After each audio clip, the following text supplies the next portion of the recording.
to take it yourself. Okay. Sure. No problem at all. Anand is there, isn't it? So there's no issue. Yeah. Sure.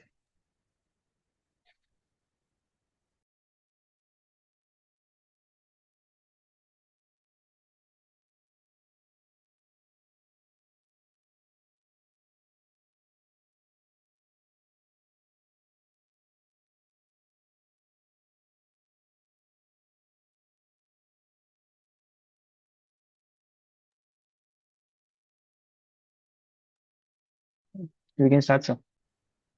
We'll start. Good evening, everyone, and welcome to this edition of Startup Buzz. And welcome to all of you on behalf of the CII Western Region Startups Subcommittee. This edition is different from what we've had so far over the previous few weeks. This is a masterclass on finance for founders. And anchoring this is, Mr. Robin Banerjee, who, I personally believe needs no introduction at all. I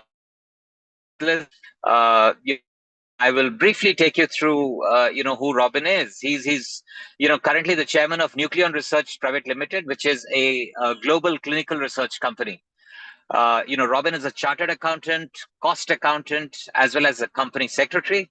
And unarguably the best person, to be taking the session, on finance for founders. Robin was earlier the managing director of Caprihance India for over a decade, and he's previously held leadership positions in diverse companies such as Hindustan Unilever, ArcelorMittal, Germany, Thomas Cook, Essar Steel, and so the Suzlon Energy Group. He currently holds several board positions, including Board of Studies for Independent Directors, the Indian Institute of Corporate Affairs, Government of India, and the SME Chamber of India. Robin, as you probably know, for those of you who are familiar with the CII Western region, he's been an active member of the CII in various capacities, currently anchoring ease of doing business. Robin has received 2 Hall of Fame awards for finance from CFO India and for manufacturing from Manufacturing Today.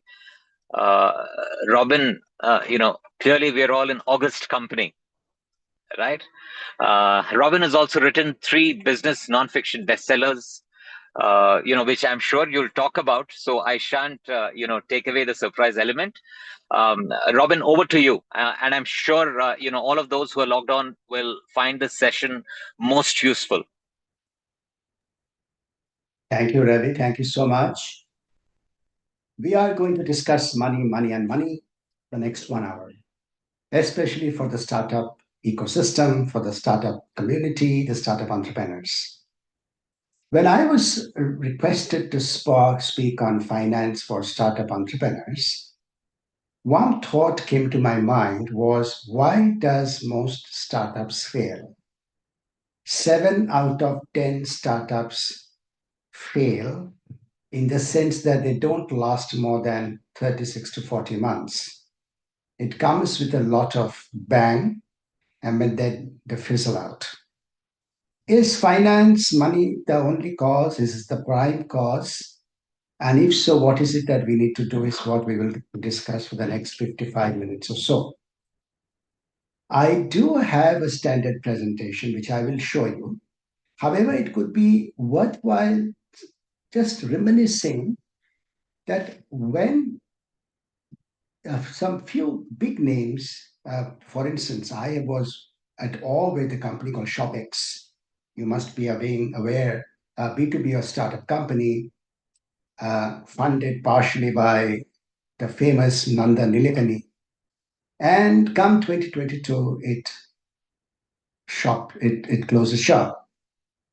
There was another very promising startup called Dazo, a food delivery startup, and it folded itself in 24 months' time, perhaps less than that. We have also talked about Stazilla, a very promising startup, folded within about 7 to 8 years between 2005 it started and 2013 it folded up. Stazilla has been, let's say, a concept. Oyo did very well. Stazilla folded up. Dezo folded up. Swiggy Zomato continues to do well. B2B, of course, there are several B2B startups. So having said that, I was in fact intrigued by the way that why these companies with such promising stories and they had great investors backing them, why did they fold out?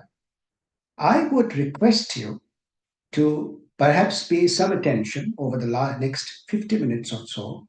I would take you through the journey as a person who is not from finance, that what is it that we should minimum know so that we are better off in running our businesses.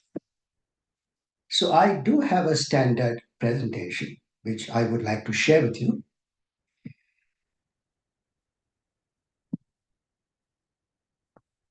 And maybe you are able to see that finance founders. That's I've started.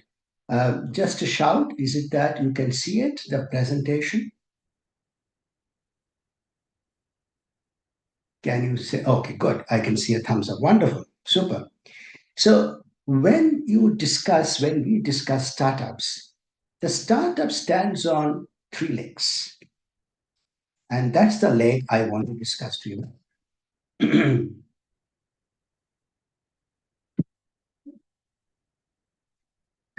The three legs are, the startup first needs to have an idea. What's an idea? An idea which is implementable. Just to have an idea doesn't work, but it has to be implementable and it has to be differentiating, means something different from the others. You are giving some benefit to the customers, you're doing something well, the customers are looking for something, we're solving a problem. So the first point of a startup success is we need a good, implementable, and differentiating idea. That's the first point. The second, no entrepreneur can do it himself or herself. Irrespective of what we believe, we can do it. Oh, I can do it myself. No, you can't do it. You need people. Not only you need people, but people with a fire in the belly. They are also willing to burn the midnight oil as you as a startup entrepreneur is willing to do. So you need a good idea, an implementable idea. You need people who are willing to work with you with the same sense of purpose. Difficult, very easy to say. People, there are 140 crores of them in India, but very difficult to get such people. That's reality. And the third is money. You need money. When I want to talk about money, which I will explain to you for the next 50 minutes or so, I would like to distinguish upfront. My dear startup friends, my dear startup entrepreneurs, you have to keep that amount of money which you are able to lose or make a loss at least for the first 1 year or so, which means you must have in your pocket cash burn during the so-called gestation period. Some businesses we know that it would take 2 years to take off. Some businesses we know that it's 1 year to take off. You have to have cash in your pocket. Many a times, the startup entrepreneurs, some of you and most of you are very intelligent, very knowledgeable. Maybe you are engineers or software specialists or whatever. And you think, I have a great idea. I know a business. So day one, bikna chalu ho jayega. Material will start selling. Doesn't work, ladies and gentlemen. It doesn't work. However good your business model could be, you need a gestation period and need to keep cash burn for that. So the three legs on which a startup stands is good idea, great people, cash burn in your pocket. Having said that, why do we do business? And this is a starting point of our conversation today. I have tried to make very simple slides for you, as little as words. And of course, I'm going to take questions, and you can actually ask questions as we are going along. No problem at all. I am one of you, a business person. We do business for profits. And it's no brainer what is a profit? Profit is nothing else but revenue, which is sales, minus cost, that is profit.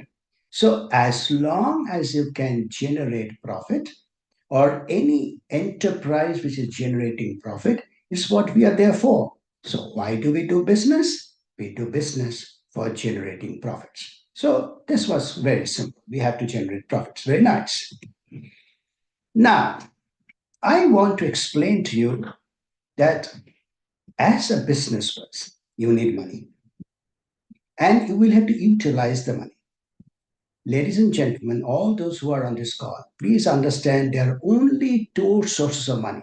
There is no third source of money. If any one of you can invent the third source, you will definitely meet or definitely win the Nobel Prize of Economics the next year. The first source of money is equity. What is equity? Owner's money. Money which is owned by the owner. That owner could be yourself, which is an owner, or friends, families, near and dear ones. And equity money, whoever is giving you to start the business, he or she is not expecting the money to be returned immediately. Therefore, equity money is technically speaking non-returnable money. By definition, it means that the money will be returned when the bank, when the company will either be closed or shut, or of course, if the company becomes bankrupt, you don't get any money whatsoever, anyways. So, till the company is shut or business is shut, the equity money is not returned. It is owner's money. The second source of funding is debt, borrowings. Debt can be borrowed. Borrowings can be done from bankers, from NBFCs, whatever, whichever source you want, whoever is willing to give you money on loans, that's a debt. On debt, you have to pay interest. And you also have to pay the principal sum back. There could be debts, there could be borrowings, which will give you a moratorium for 6 months or maybe 1 year at the most. Most debts don't even have a there will maybe a moratorium for payment of principal sum, the original sum which you have borrowed, but interest normally needs to be paid from day one. So interest liability or the ability to pay or the necessity to pay interest kicks in, but the principal sum can be paid maybe after the moratorium period, which normally will never exceed beyond 1 year. So, ladies and gentlemen, there are only two sources of money: equity and debt. Equity is your own money or your friend's money, which you don't have to return. Number two is debt, a borrowing, which has to necessarily you have to pay interest and also you have to pay back the principal sum slowly but surely. Now, where do you use the money? First, I said funding. What is the money which it comes from? And the next is where do you use the money? Ladies and gentlemen, there are two places where you use the money: fixed capital and working capital. And I'm going to explain to you because as a businessman, you have three big challenges. First challenge is you have to make profits. I told you that's why you you exist. As you remember, we have to make profits. Then you have to source the money, either equity or debt. Most probably equity. If it's a startup, who will give you a debt? Nobody will lend you money. So chances are it's going to be equity. And what to do with the money? You will use for fixed capital and working capital. I will explain to you this concept. So what is a fixed capital? If it's a plant, if it's a factory, your manufacturing setup, that means your startup is manufacturing setup, then what you need is land and building. You will need plant and machinery. You will need first furniture and fixture. This is the normally land and building, plant and machinery, furniture and fixture, IT equipments, computers, laptops. All these are fixed capital or fixed assets. In simple terms, if I have to explain that what is a fixed asset or fixed capital, fixed asset doesn't mean that it has to be fixed on the ground. Like for instance, an automobile, a car could be fixed capital, but it's not fixed on the ground. It's on the ground. It's moving around. Fixed capital is that capital which you have used, which you are not going to get the money back within 1 year.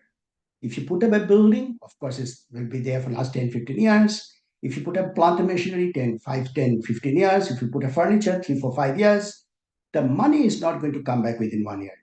That's called long-term investments in assets. So this is the one place or one method by which your money will be utilized.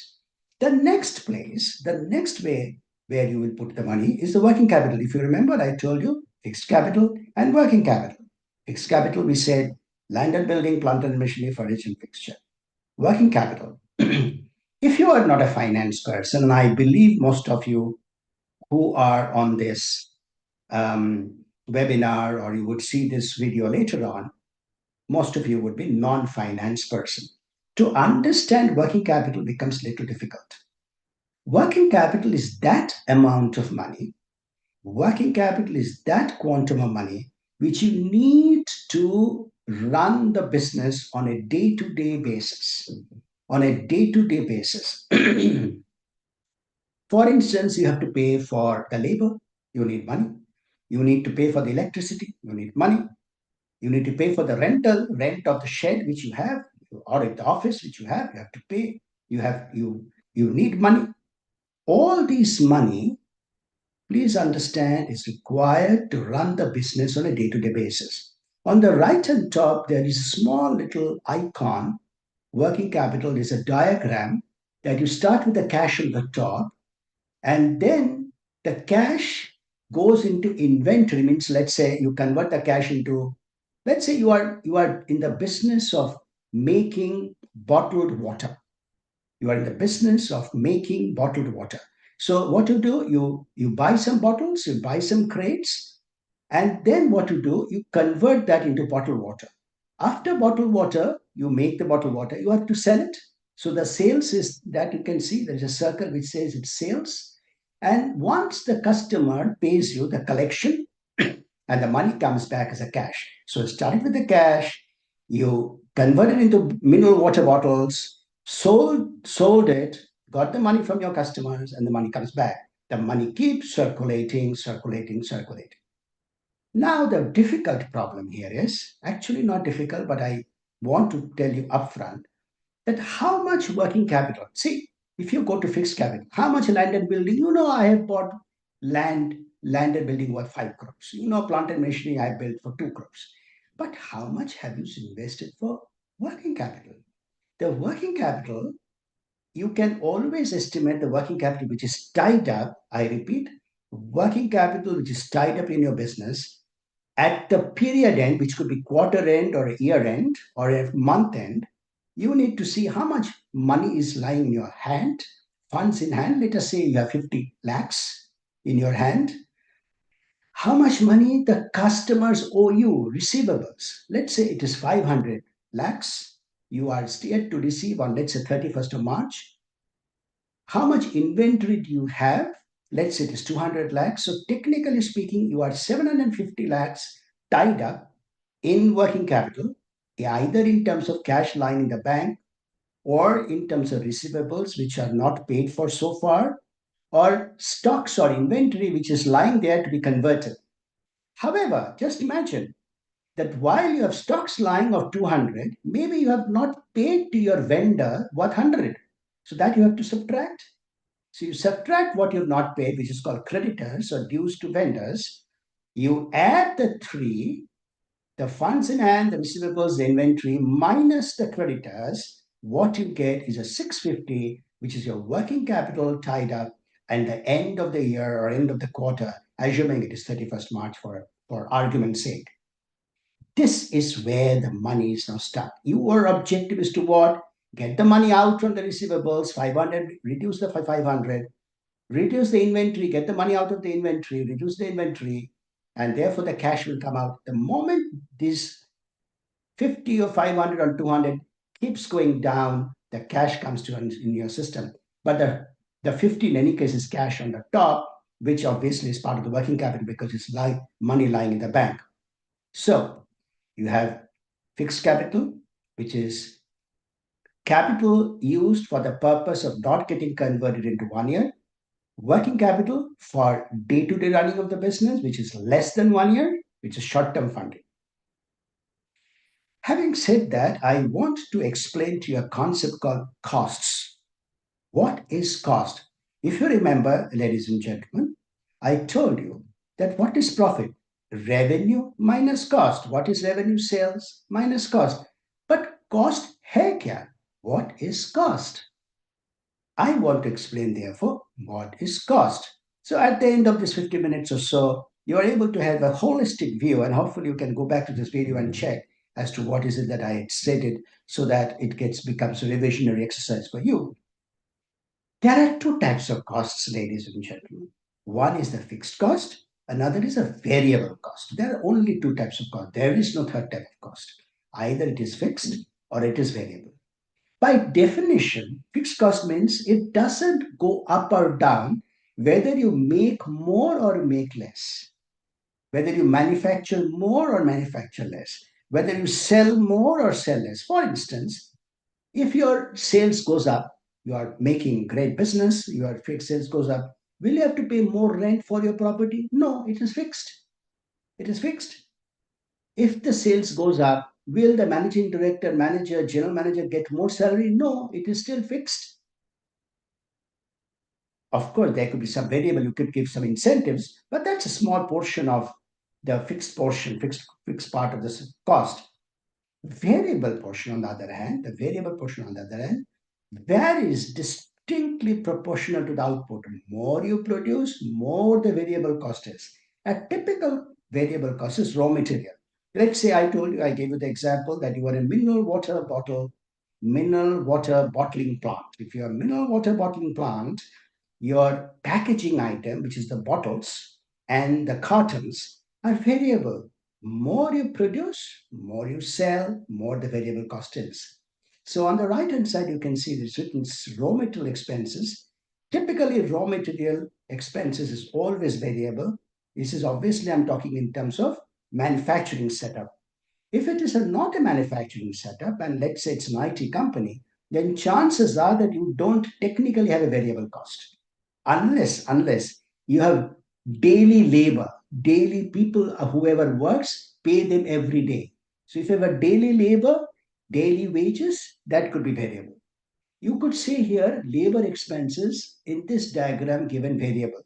Normally labor will be fixed or variable depend upon the type of the business which you are in. Most of the manufacturing setups, I must hasten to add, the variable labor is not variable. It will have the overtime component which will be variable, but the basic salary will be fixed. Electricity could be variable. More you burn, more you produce, more electricity you bear. So that could be variable. And of course, there is something about commissions on sale. If you sell, you pay the commission, so that's variable.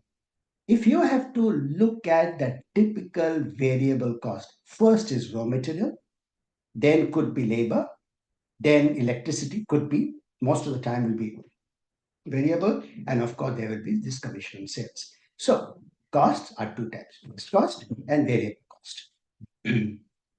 I have tried to put down a typical cost sheet. We are talking about a startup business. You must make this every month. Every month, your accountant must give you this piece of paper in front of you. This is a typical cost sheet format. What is it? Start with sales. Let's say it's 100, and it could be for a period. Let's say for a month. This is last month sales was 100.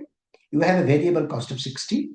And what you get, sales minus variable cost, is contribution. This is very important. I'm going to discuss this a little later also. Contribution, very important. Then you have wages and salaries, that's 5, electricity, let's say 7, administrative expenses 8, sales and marketing 5, and so on and so forth. So the total fixed cost, this is variable cost. Then there is a fixed cost, and the total fixed cost comes to 25. You had a contribution of 40. Then you had a fixed cost of 25. So your profit is 15. This profit, which is 15, is known as EBITDA, and I'll come to that. What is EBITDA? This is a very common term. If you are an entrepreneur, your investors will always say, "Are you EBITDA positive?" This is a statement they will going to ask you over and over again. Or you as an entrepreneur will say, "You know what? I want to become first. My whole objective is to become EBITDA positive." Let's look at what is EBITDA after a minute's time. Then you subtract depreciation, which is 3. Depreciation is the cost of wear and tear of your fixed asset. You have plant and machinery, land and building. there is depreciation taking place, so there is a cost which you have to be done. It is generally speaking, it will be about 10% of the cost of your fixed assets, generally at a ballpark way method. Then you would have borrowed money. If you have borrowed money, then there'll be an interest in borrowing, which is let's say 2. So there are two more costs, depreciation and interest. If you subtract from 15,500, what you get is profit. But this is before tax. You have not paid income tax. You have to not pay income tax. Let's say you have to tax income tax at 30%, which is more or less the India situation. You have a profit after tax of 7. Now, this is a typical cost sheet, ladies and gentlemen. You must prepare, you must get your accountant or whoever is looking at your accounting must give it to you every month. Every month you must say, how much did I sell? How much has been the contribution? What has been the EBITDA? What is EBITDA? EBITDA is earning before interest, taxes, and depreciation. Can you see? It is before interest, earning before interest, before. So it is before interest, interest is later, and before depreciation, depreciation is also later. So if you don't take interest and if you don't take depreciation, what is your profit? 15. But if you subtract depreciation, subtract interest, what's your profit? 10. But on 10, you have to pay income tax. So what is the profit you have? It belongs to you, which you can actually take home is 7. You started with 100, got 7 in your pocket, and this is why we do business for. So, because now we have done the business, what all we have learned? We have learned 3 concepts, ladies and gentlemen. I'll go back. We have learned that there are sources of money, which I will come to it later. You will use fixed capital and working capital. This is where you are using your money. There is a definition of cost. Of course, I must tell you, we have to define what is profit. We do business for profit, and therefore there is something called cost. We have understood that there are money is utilized in fixed capital, working capital. Then in fixed capital and working capital, we have gone through what it is. Then there is cost, you incur cost. Then I have explained to you, then we will have a quick cost sheet.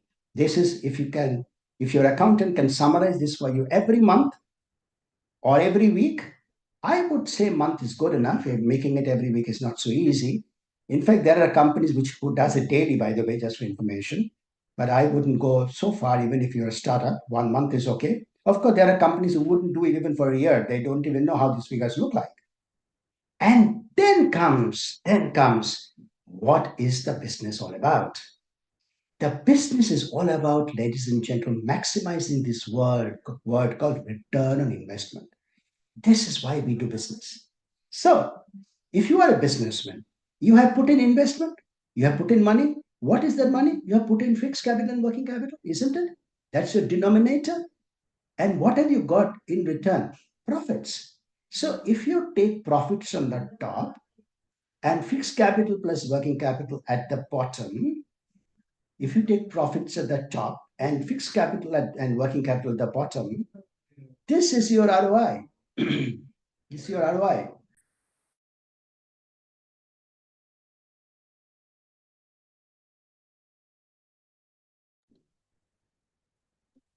So now, as a thumb rule, the money which you have put in and the profits which you are getting should be 15% and more.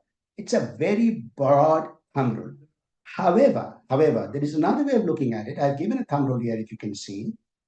Your profit by investment should be more than your cost of capital. You have borrowed or you have taken money from your friends. You have taken money from wherever. There has been a cost. As long as you're earning more than what it has cost, what cost you've incurred, which is called cost of capital, and not getting into the nitty-gritties what is cost of capital. There are some definition issues on that. But let us assume that whatever you are, wherever you are,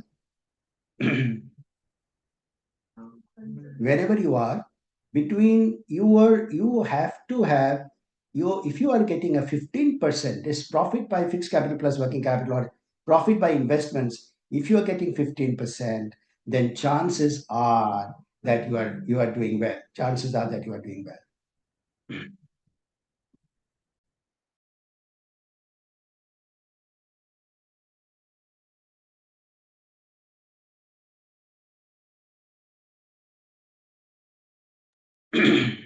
Now, so as a businessman, you need profits. How much profits? Return on investment. What's the return on investment you must get? 15%. It's a very ballpark number, and if you're getting it, you're right on the track. I told you that I want to explain to you this concept of contribution. Remember, I told you that I will explain to you this contribution 40. This is very important. Very important.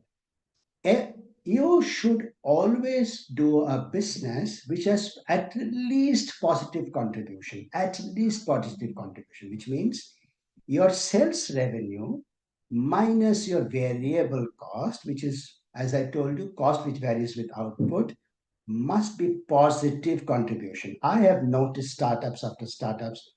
You guys, startups are selling hugely, but their variable cost is higher than sales revenue. How on earth can they start make profits? How on earth can they make profits?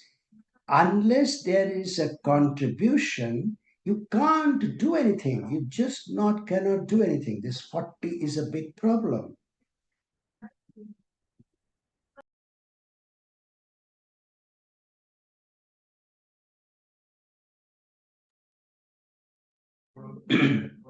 Now, coming back, contribution is positive. As long as there is a positive contribution, you are in for a good business.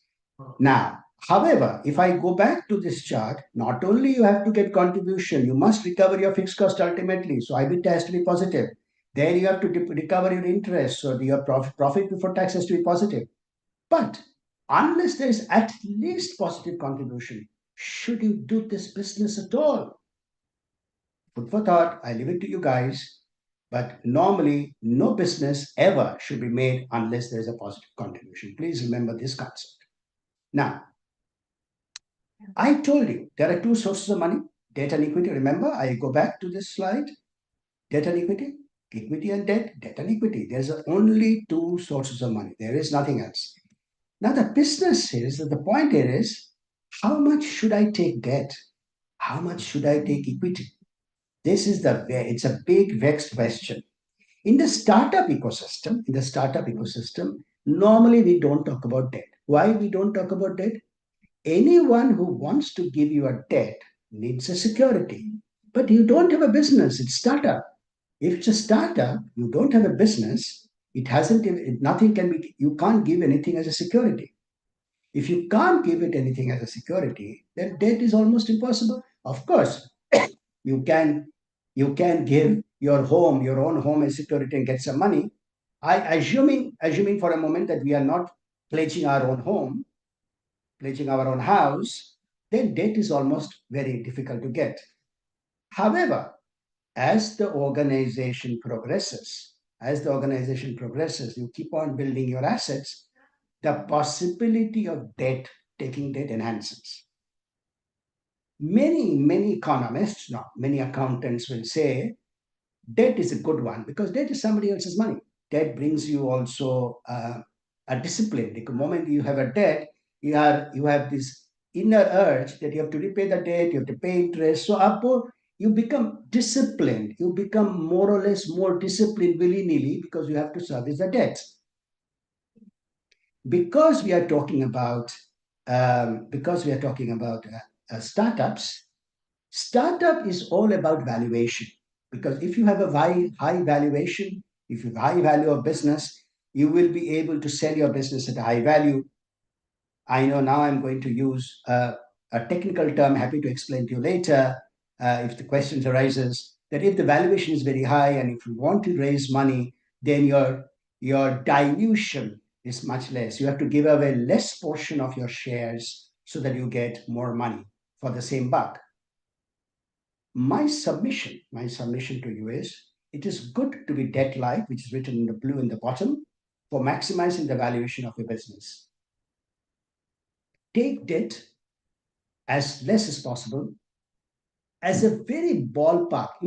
As for banking rules, let me tell you what the bank gives you. For every 1 rupee of your own money, which is equity, you should be able to get debt of 2. So that means, I repeat, for every 100 rupees of your own money, you should be able to get 200 rupees of debt money, borrowed money, which is one-third equity, two-third debt. 100 rupees your own money, 200 rupees of debt money.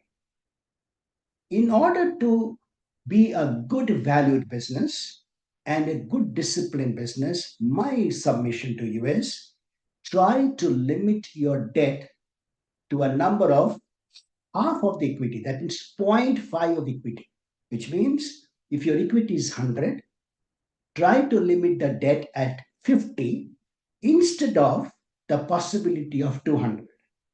There are two possibilities for this. Debt has a cost. Debt brings some sort of uncertainty. What if the company is not doing well, the business has come down, how will you service the debt?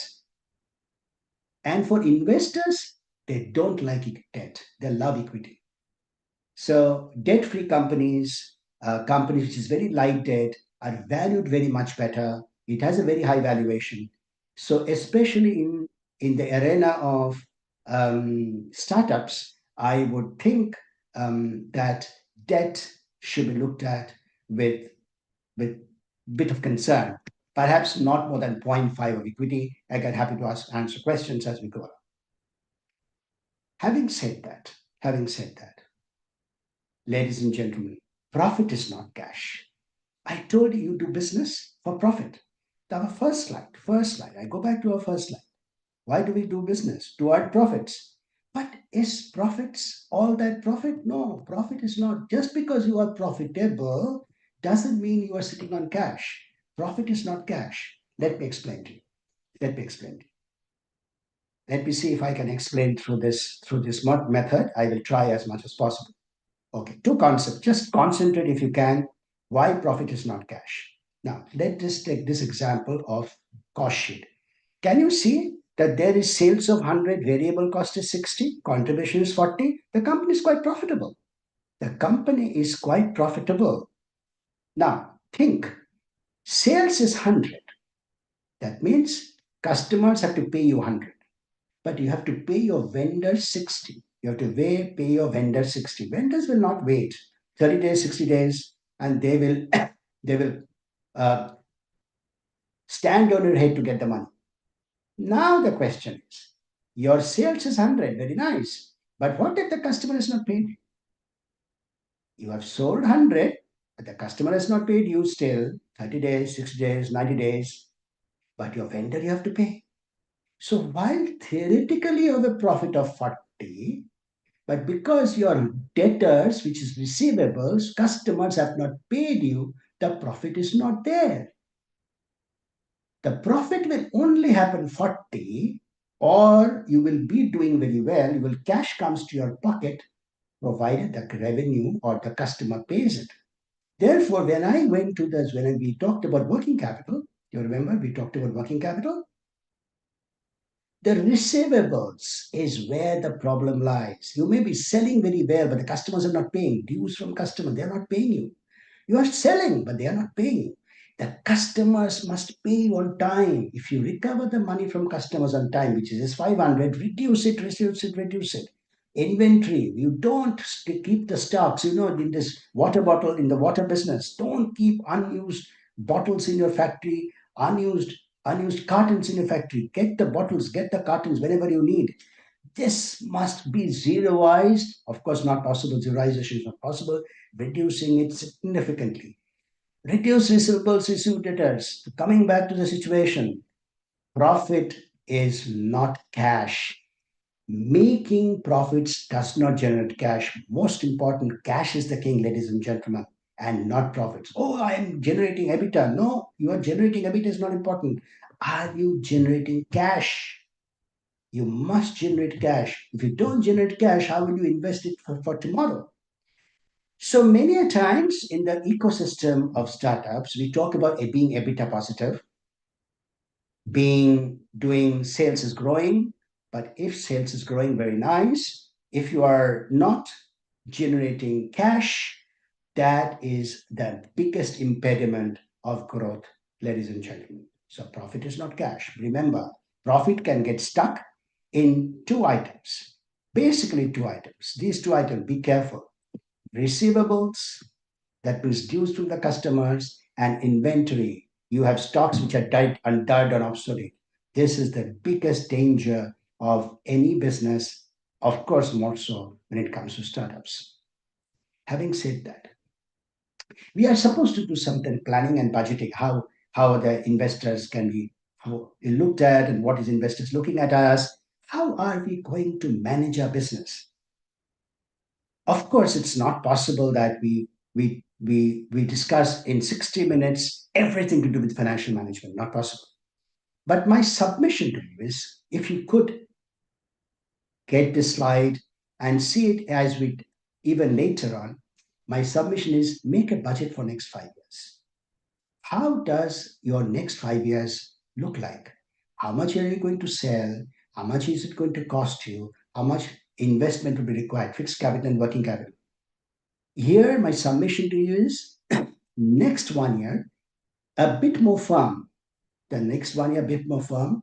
And the following 4 years, likely scenario. So you build something called a 5 year plan. I don't think you should build a 10-year plan. A lot of people, the banks look for a 10-year plan. By the way, when you go for a funding, they will ask for a 10-year cash flow. So after you do 5 years, I think the next 6, 7, 8, 9, 10 years, you can do some sort of an extrapolation, because who knows what's going to happen. We don't know what's going to happen tomorrow, forget about 1 year and 4 years. But this is one thing. What should this budget contain? This should contain three information: sales, cost, and profits. And the second information which is required is how much investment do you need? How much funding do you require? And therefore, when you do the budget for the 5 years, which contains sales, cost, and profits, how much cash, how much profits or losses are you going to generate? And most importantly, how much cash are you generating? How much is a cash profit? Simply speaking, if you do profit after tax plus depreciation, that's your cash profit. Let me go back to this cost sheet which I had given to you. In this, profit after tax was 7. This depreciation, this 3, is actually not a cash cost. Cash has not gone out of the system, although you have subtracted from the profit.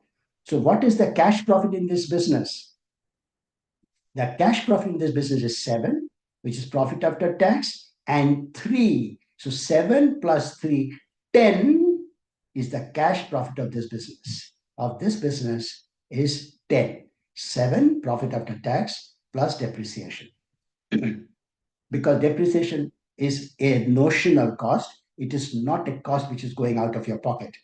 Your accountant should be able to calculate. And as I said, it's a notional cost of about 10% of your fixed capital. Coming back, profit is now. So you do a planning and budgeting. Having said that, what is it that the investor is looking for? What does investors want to give you money? Investors are looking for what? 5 things. I think they're looking for 5 things. They're looking for that idea. You remember, unless you have an idea, nothing happens. Number 2, consistency in performance. Are you performing consistently? Not up suddenly you sales is up and suddenly zero sales or goes down completely. Consistent performance. The third, the proof of concept. You said, you know what? I can actually make a product. I can actually make a product which can sell. But can you prove it that yes, your idea works? So very important. I told you a little earlier, all these companies which never took off and did very well, Shoppix or Dazo or Dudwala, or for the matter Stazila, they actually could not. They ran for 1 or 2 years, but they just couldn't. The idea looked very good, but just couldn't prove their concept works. So the investors looking for a good idea, consistency performance, have a proof of concept, you have to cash generation. Startup cash generation is difficult, but that's what they're looking for. If your company is generating cash, you remember I told you 7 is the cash generation in that business. Profit after tax 7 and depreciation is 3. 7, 10 is the cash. 10 is the cash generation. It's a great company. It's 100 sales and 10 cash generation. They will be happy. And very important, they will look at who are your employees. What's the quality of employees?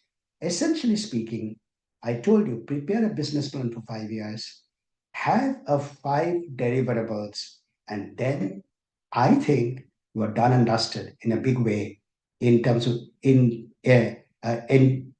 explaining to your investors that I have a good business in my hand or under my arms. So if I have to summarize, show your idea is working. It's all about the idea. Ultimately, ladies and gentlemen, whether it's a finance session or non-finance session, you have to show the idea is working. Then you show that your business is improving business. That's the you have to show. Losses are reducing or profits have started happening, EBITDA is coming through, or it's just about happening. Things are getting better. Things are getting better. That's what you have to show. Third, please show that you are generating cash is your focus. Just profit is not. Just by getting market share is not. You are actually focusing on cash. Market share, market share, market share, sales at any cost, sales market, bleed the hell out of your balance sheet and continue sale. No. Cash is your generation is your focus. Ladies and gentlemen, the fourth one is extremely critical. Be ethical and capable. Show you are ethical. Show that you are not a cheat. You are not a fraudster. Investors are looking for people who are dependable and will protect their investments. So be and show you are ethical. And you have to be capable. Nobody would bet a horse which the horse cannot run. Will you ever bet on a horse which horse is not his horse is limping or horse is not running? Never. And the last one, ladies and gentlemen, which you must take away, is make your story simple and credible. It's all about storytelling. You may think, oh, very easy. I understand. Your understanding is not important. Does your investor understand? Most of the time, most of the time, especially in the chemical field, I've seen, or manufacturing scene, that the business is doing a lot of things, but the investors are not able to understand what is it that you're doing. What is your story? Your story could be what is your addressable market? What is the total demand? What's your addressable market? Where you are? How much can you make? How much can you sell? And therefore, what is the gap? And because there is a large gap, I am able to sell more, and therefore my business needs backing by you. So, what is the summary? In summary, you must show that your idea is working. Please show your business is improving. Nobody will invest in you if the business is not working, if business is not improving. Cash generation must be focused upon. And please show that you are ethical and capable, that yes, I'm ethical and capable, and makes your story simple and credible. Then it really works wonders. So, ladies and gentlemen, that's what I wanted to share with you. And of course, finance cannot be taught in 30, 40, 40, 45 minutes. But now, if you can ask questions, that's a small little presentation I had. I'm happy to clarify, answer, and unravel the mystery of finance for founders.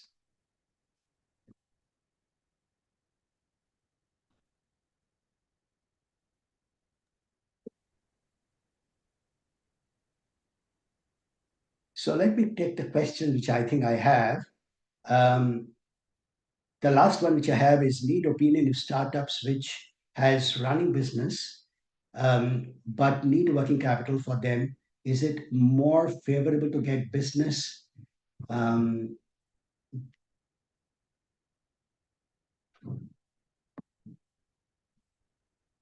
more favorable to get business partner for money in tier 3 and tier 2 town instead of tier 1 cities where real estate is more attractive? See, whether the business should be in tier 1, tier 2, tier 3, it all depends upon what's the business, what is the business model. There are business model which works brilliantly in tier 2, tier 3. So I personally don't think that um, money or getting money, it is not dependent on whether you're tier 1, tier 2, tier 3. It is dependent upon your business. The 5 deliverables which I told you. You have a business, you have a nice story to say, you are generating, things are improving for you, you have a great idea. So I'm not too sure whether I have understood the question, but tier 2, tier 3, maybe in some cases, yes. In case of delivery businesses, perhaps tier 2, tier 3 should be good. It was a great summarization of the concept. Thank you. That was okay. Thank you. It was a great session. It was very good. How often should founders update their budget projections? Yes, that's a great question. How often should you founders update their budget projection? Minimum once a year. Good is twice a year. My recommendation every quarter, because every quarter things changes.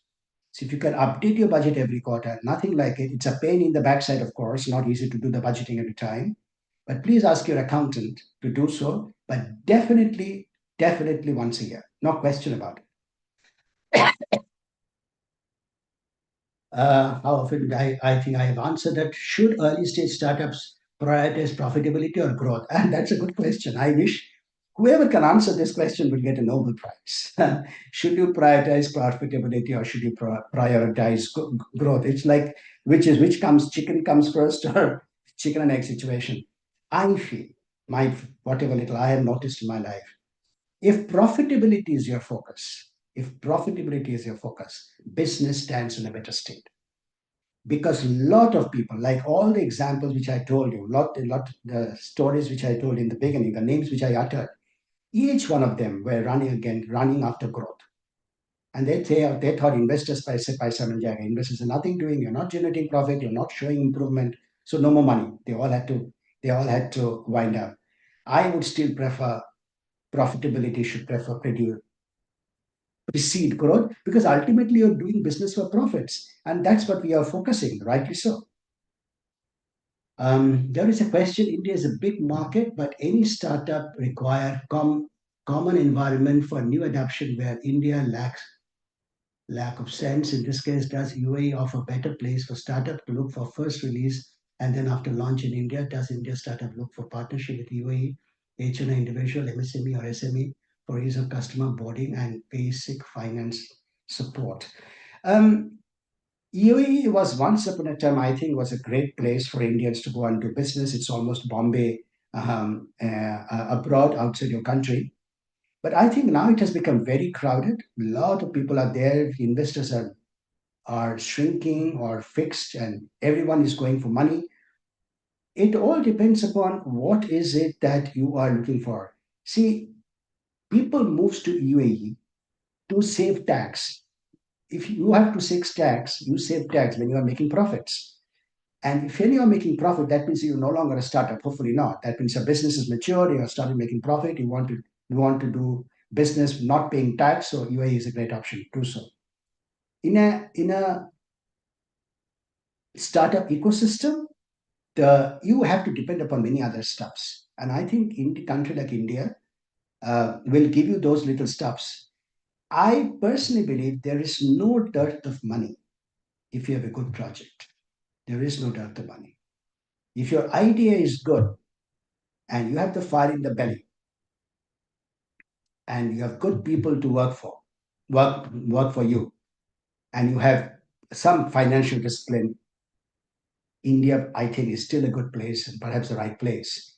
UAE is primarily for tax savings and not for getting a great ecosystem of startups. Of course, some of you may have a different view, but everyone will have individual experiences. But this is at a broad level, which I thought we can talk about. What is unit economics? You considered contribution or bad for unit economics? Honestly, Kamal, I don't know what is unit economics. I have not heard this word, but contribution is a starting point. Positive contribution is a starting point. Ultimately, we have to get PAT, profit after tax. But honestly, I don't know what is in unit economics. What's the best way to track cash flow without a dedicated finance team?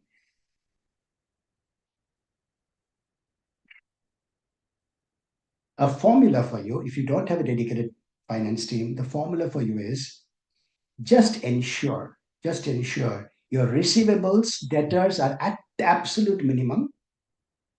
You don't have unused or obsolete inventory. Your inventory is less than 30 days if it's manufacturing. Your debtors are less than 30 days. and you are generating profit surplus. That means revenue minus cost is profit, profit is plus, surplus, and your inventory is less than 30 days, receivables is less than 30 days, chances are that you are generating good cash. And if you don't want to depend on anything, anybody else, just get into this. You should be well off. What are the top three financial metrics every founder should monitor regularly? Three numbers: ROI, return on investment, which I told you. What is return? What is investment? Very easy to calculate. How much fixed capital, how much working capital has gone, how much profit you are making, 15%. Number two, your inventory should be less than 30 days. Your debtors in receivable should be less than 30 days. That's it. You monitor these three, you are done and dusted. You are done and dusted. You would be able to generate profits, I'm telling you, and perhaps cash profits itself. I hope I have answered all the questions. It is 5:55. I'm trying to see whether I can go up. When to start franchising, particularly when startups is new? See, if the startup is new, why should anyone take franchise from you? Franchising, we will be able to do when there's a proof of concept. So proof of concept, you did show your proof of concept, chances are that you will be able to get franchising. I'm quite sure. For companies limited by shares, is it better for founders to take dividends or salary? I would think salary. Dividend, keep the money, keep the profit in your business so that you can reinvest. Salary is tax deductible. You'll be able to save tax on it. So the company, obviously, even if you take dividend will be taxed in your hand, but it will be a good discipline to keep the company, money in the company, and take money only which you are working on, which is salary. What are the stages of getting funds? Oh, there are various stages of getting funds. You can keep getting funds, as you know, this round one, round two, seed capital, seed one, seed two. So you can actually do pre-seeding before, even if you started your business, you just have an idea, you want to get some money to prove, then the proof of concept money, and then you after a proof of concept, you still getting more and more money. So there are various stages. Um, Essentially speaking, I'm talking about equity money. And equity, there are investors who are willing to back you.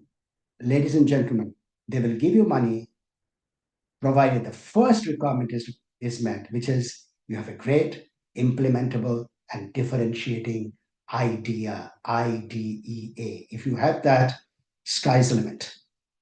And please deliver it. And very important, operationalize it. Don't keep the idea in the mind and we are not delivering it. Doesn't work. As it's important to be ethical, but existing regulations set up for authorities allow to be ethical because each and every approval has a time-bound activities, but most of the time it takes longer periods. So a business person take the shortcut. So what would your view be? I agree with you. There is the lack of ease of doing business in India, which we have to keep fighting. That's in a way it is good because the lack of ease of doing business, our foreigners are not able to come and eat up into our business. We are 140 crore local population, captive population. If the ease of doing business was very good, I believe the foreigners would have come with tons of money and eaten away ourselves. So it's a good news, but the bad news is, of course, it takes more time to get permissions and so on and so forth. But I still believe that there is no substitute for ethics. Ethics cannot be substituted. You can cheat some people sometime, but you can't cheat all the people all the time.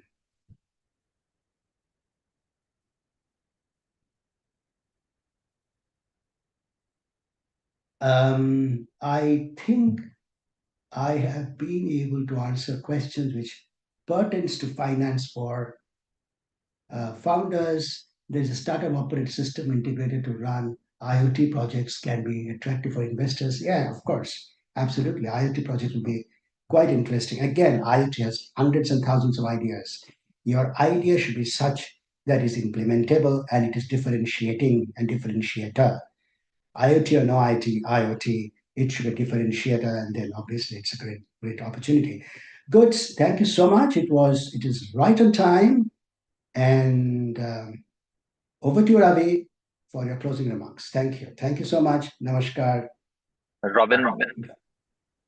Robin, thank you. I can see you're inside an aircraft.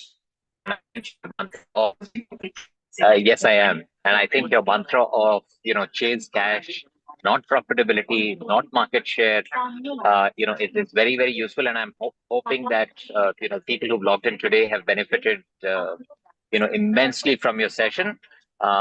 Thank you so much on behalf of everyone who's logged in and on behalf of the CII Western Region Startup Subcommittee. Thank you. Thank you, everybody.